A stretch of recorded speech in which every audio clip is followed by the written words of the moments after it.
Kamusta, Scorpio? Welcome to Like a Tarot. Alamin natin kung ano ang dapat i-reset sa buhay mo. Alamin natin ang message ng mystical cards na pwede ipakita ang feelings or situation mo. Paalala para sa mga bagong viewers na ang reading na ito ay timeless reading, general reading, ano man ang edad mo or gender mo, kunin mo lang kung ano yung akma sa sitwasyon mo. At saka ikaw na rin magpalit kung si person mo ba ito or ikaw. At ito ang start ng 1 week reading mo. Mamaya, gamit ang tarot cards, alamin natin kung ano ang dapat i-reset sa buhay mo, ano ang dapat i-reset ng person mo sa buhay niya, at ano ang dapat i-reset sa relasyon.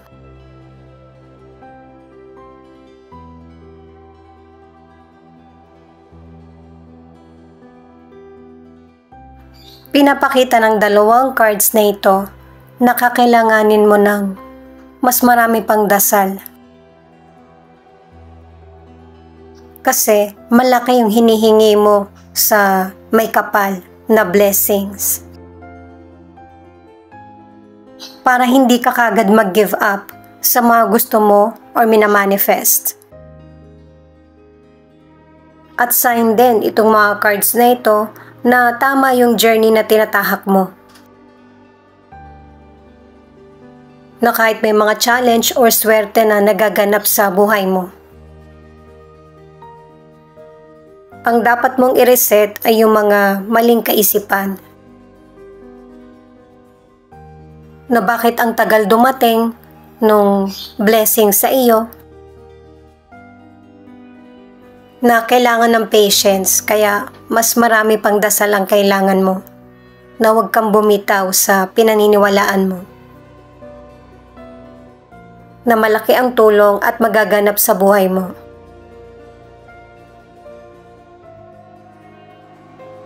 Itong card na ito, na 5 of Cups, ito na yung nagpapatunay na card na dapat i-reset mo yung buhay mo sa mas makabuluhan. Hindi sa mga sitwasyon na magpapalungkot lang sa iyo. At anuman yung mga challenges or trials na dumarating sa buhay mo ay pansamantala ito. May darating na tulong or milagro na makakalimot ka sa mga kapigatian or mga nangyayaring delay sa buhay mo. Ang pinapakitang problema dito sa card na ito na kailangan mo nang i-reset ay yung painful ending, goodbyes. Mas nagiging malakas kasi ang pakiramdam mo sa kalungkutan. Tulungan mo din yung sarili mo at sikapin na mapalitan ito ng positibo, kahit paunti-unti. 8 of Cups, 10 of Pentacles, 8 of Pentacles in reverse. Kung sa naunang cards ay nagkakaroon ng kalungkutan sa iyo, dito sa cards na ito ay hinaharap mo na o tinatanggap mo na kung ano yung mga nangyaring sitwasyon sa buhay mo. At dahil sa positibong aksyon, positive din ang dumarating sa iyo. Ipinapakita sa cards na dapat i-reset mo na yung mga kaugalian, yung biglaang desisyon. Importante rin yung control na para ma-maintain mo yung magandang imahe mo. Para sa career o negosyo, nahihirapan kang isalba yung negosyo mo o ipagpatuloy ang trabaho mo. Kaya walang naging choice ang ilang Scorpio kundi next plan para sa career or negosyo. Nakakahanap ka ng bagong career o kaya negosyo, yun nga lang. Nahihirapan ka na makapag-ipon or mapunan yung kailangan mo naman sa financial. Para sa ilang single, dahil sa naranasan mo sa past relationship mo, kahit na merong dumating na potential person na kakaiba sa nakarelasyon mo sa nakaraan, hindi mo to papansinin. At ilalaan mo ang oras mo sa trabaho or ibang gawain kesa sa love. Huwag mong hayaan na ito yung maging dahilan para matagal kang hindi magkaroon ng karelasyon. Alam ng universe na hindi mo deserve yung past person kaya nagkahiwalay kayo or nag-break. Ang ilan sa relationship ay inabandona ng person mo ang relasyon nyo dahil siya yung mas may problem sa relasyon nyo. Dahil sa hindi siya kontento at hindi masaya. Ito yung cards ng person mo. Queen of Wands, Six of Pentacles, Page of Swords. Ang dapat i-reset ng person mo sa buhay niya ay yung hindi puro sarili yung iniisip. Hindi kasi makakarating sa person mo or kapwa mo kung ano yung nararamdaman mo or situation mo hanggat hindi mo sinasabi. May ilan naman na sinasabi mo nga yung totoong feelings mo or issue pero masakit naman pakinggan. O kaya masyadong nagiging defensive. Iwasan yung ganitong pag-uugali para makaiwas sa misunderstanding. Sa financial, kailangan i-moderate yung spending. Ito kasi yung nagiging issue yung sobrang paggastos. Sa mga hindi naman kailangan.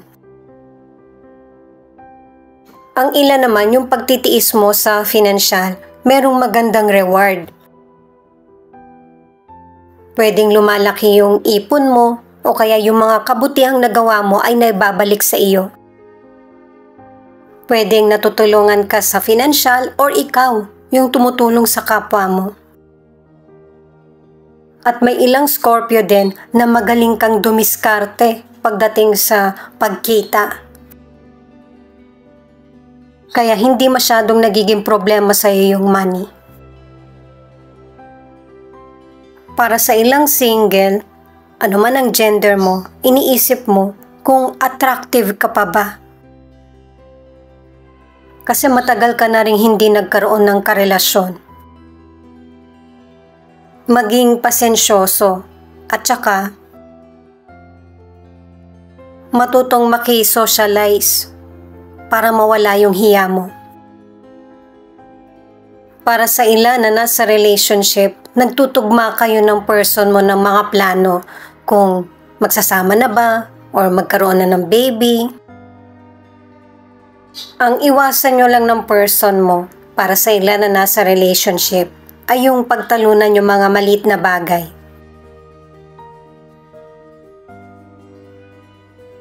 Ten of Swords, Five of Pentacles in reverse, the Devil. Ang dapat i-reset sa relationship mo, hindi lang naman yung relasyon patungkol sa person mo, kundi relasyon mo sa kapwa mo, sa family. Na merong person sa relationship nyo na gusto niya napapansin mo siya. Or napapansin nyo siya ng person mo. May pagka-immature, makasarili at dominante itong person na ito. Hindi nyo kailangan pagtalunan ng person mo kung ano man yung nangyayari sa person na ito. Alamin nyo kung ano yung pinanggagalingan niya. Pero itong maling behavior ng kapwa mo, ng person mo, ay may katapusan. Nakadalawang cards ka na. Para sa ilang single, kung hindi ka pa ready makipagrelasyon, huwag mo munang pilitin yung sarili mo. Para hindi magamit ng kapwa mo kung ano yung mga naging kahinaan mo. Ang ilang Scorpio kasi ay healing pa lang at saka nasaktan ka sa nakaraan. May open mo ito sa potential person. At maling tao ang mapagsasabihan mo kaya mag-ingat. Mapagsamantala itong person na ito. Pwede kanyang i-blackmail. Kaya dobleng ingat. Huwag mong hayaan na maging parte siya ng buhay mo. Pwede kang magkaroon ng karelasyon, pero limitahan mo kung sino yung mga dapat mong pagkatiwalaan. Yun yung pinaparating sa iyo ng universe na kailangan mo sa buhay mo, yung matuto ka. Hindi yung hindi na magmahal. Sa sitwasyon na ito, yan yung dapat i-reset ng ilang single. Pinapaalala ulit ng card mo na hindi kailangan palakihin kung ano man yung problema na kinasasangkutan nyo ng person mo or kinasasangkutan mo. May mga paparating din na problema sa iyo or sa inyo ng person mo na kailangan mong paghandaan. Kasi kahit dito sa card na ito, merong person na yung bang iinisin ka. Yung bang may gagawin siyang drama na para magalit ka sa kanya. Or magtalo kayo. Piliin mong maigi yung mga battle na kinasasangkutan mo. Huwag basta sumusugod. Isipin mo muna. Kasi pwedeng person mo ito or ibang tao na paulit-ulit na lang yung pinagtatalunan. Hindi nakakabuti sa iyo. Para sa kalusugan, unahin mo muna yung kalusugan mo. Dahil sa ang ilang Scorpio, pwede kang makaranas ng fatigue, kapaguran, o kaya yung mag-collapse ka. Kasi 3 cards na yung nagsasabi na huwag mong pabayaan yung sarili mo. May mga routine na nagagawa ang ilang Scorpio na nakakasama sa kalusugan. Ang iba bawal na sa iyo pero ginagawa mo pa rin. Kasi may ilan na hindi mo makontrol ang sarili mo or wala ka kasing choice. Ito naman yung feelings ng person mo na pwede rin ipakita kung ano yung feelings mo. Itong card ng person mo pinapakita na meron talagang negatibo or maybe siya ito na negatibo ang dala sa sitwasyon nyo. Pwedeng kaisipan niya or behavior na hindi niya dapat i-apply sa sarili niya, lalo na sa mga taong nasa paligid niya. May ilang Scorpio na bumabawi sa iyo yung person mo sa physical contact na para patawarin mo siya or mapagbigyan mo sa mga request niya sa iyo. Or naglalambing siya, isa rin ito sa pamamaraan ng pagmamanipula. Pero syempre, meron kang sarili mong desisyon na napapansin mo na nasusobrahan na yung person mo sa mga maling gawain niya. Kukumprontahin mo yung person mo patungkol sa mga maling gawain niya. Ipapaunawa mo kung ano ang dapat. Dito matatauhan yung person mo sa mga narinig niya sa iyo. Sa mga bagay o sitwasyon na ginagawa niya na hindi niya napapansin na mali na or sobra na sa iyo or sa kapwa. Hihingin niya yung second chance or hihingin niya na maunawaan mo siya sa ganitong pag-uugali niya or desisyon. At posible na pagbigyan mo itong person na ito, susugal ka muli. Pero meron na itong pag-iingat. Hindi basta nag-i-enjoy ka lang sa relasyon nyo or binubuong relasyon. Pero yung pagmamahal mo sa person mo, unti-unting nababawasan. Dahil sa nahaluan na ng pagdududa kung ang relasyon nyo ba ay dapat ipagpatuloy. Feeling mo kasi ay nakatali ka lang sa person mo. Hindi mo magawa yung mga bagay na gusto mo rin gawin para sa sarili mo. Ang gusto niya kasi siya yung magdedesisyon. Ipinipilit niya yung sarili niya sa iyo. Or ang mga gusto niya na hindi nakakabuti sa iyo. Sa huli, ikaw pa rin naman yung magdedesisyon para sa makakabuti para sa iyo. Wala namang nagpapatrap sa iyo sa situation, kundi yung kaisipan mo lang. Merong tutulong sa iyo at makakaunawa sa nangyayari sa buhay mo. Ito yung ilan sa 12 zodiac sign na nangunguna sa reading na ito. Libra, Taurus, Scorpio, Leo, Virgo, Cancer, Sagittarius, Capricorn.